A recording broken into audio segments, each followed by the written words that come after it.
Assalamu alaikum, bienvenue. La dernière fois, nous disions que Abdullah ibn Omar aurait affranchi pas moins de 1000 esclaves, masha'Allah. Abdullah aimait sortir uniquement pour croiser ses frères en islam et leur passer le salam, en application du hadith du prophète alayhi salam. Je jure par celui qui détient mon âme dans sa main. Vous n'entrerez pas au paradis jusqu'à ce que vous soyez croyants, et vous ne serez pas véritable croyant jusqu'à ce que vous vous aimiez. Voulez-vous que je vous indique une chose que si elle est mise en pratique, peut vous assurer cela? Propagez le salam parmi vous. Subhanallah.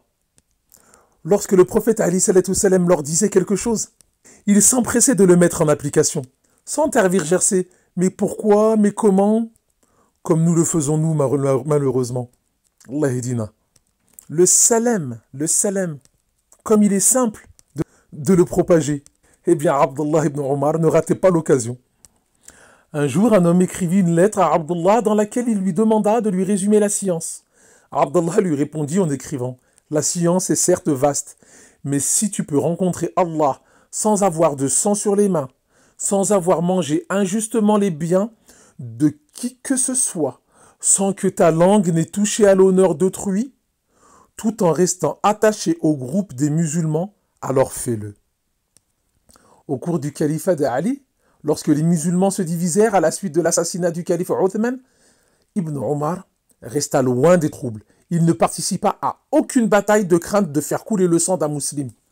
Abdullah ibn Omar était également un fervent défenseur de la justice, même face à des gouverneurs injustes, tels que Hajjaj ibn Yusuf.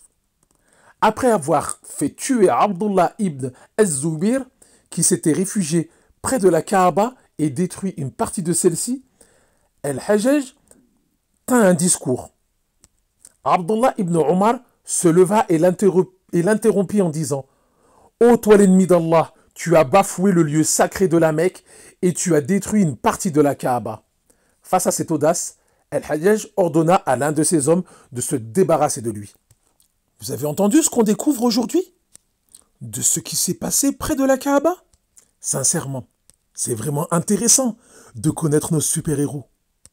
À travers toutes ces histoires que l'on apprend ensemble et que chacun approfondira de son côté, cela nous permettra, bi'idnillah, si nous sommes invités par Allah à effectuer le Hajj un jour, Inch'Allah, d'avoir à l'esprit tous ces noms et toutes ces anecdotes pendant que nous visiterons, Inch'Allah, les lieux où ils ont vécu, où ils ont combattu, où ils ont appris. Puisse Allah nous faciliter l'apprentissage et la bonne compréhension. Amin ya Rabbi. Je vous disais donc que Abdullah ibn Omar se leva et l'interrompit en disant: Ô toi l'ennemi d'Allah, tu as bafoué le lieu sacré de la Mecque et tu as détruit une partie de la Kaaba. Donc face à cette audace, El-Hajjaj ordonna à l'un de ses hommes de se débarrasser de lui. Ce malheureux prit une lance empoisonnée et blessa Abdullah au niveau de la jambe. Abdullah ibn Omar tomba malade, puis en mourut peu de temps après, en l'an 73 de l'Hégire. Lorsqu'il mourut, son élève Saïd ibn al-Musayyib dit à son sujet: Si je pouvais affirmer au sujet d'une personne qu'elle entrera au paradis, j'aurais certes cité Ibn Omar. Il dit également: à sa mort, Ibn Omar était la meilleure personne restant sur terre. Allahu Akbar. Qu'Allah soit satisfait de lui. Radiyallahu. Voilà concernant ce super-héros.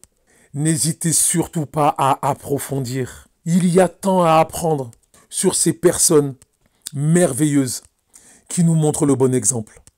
Je vous dis au prochain épisode, Inch'Allah. Wassalamu alaikum wa rahmatullah.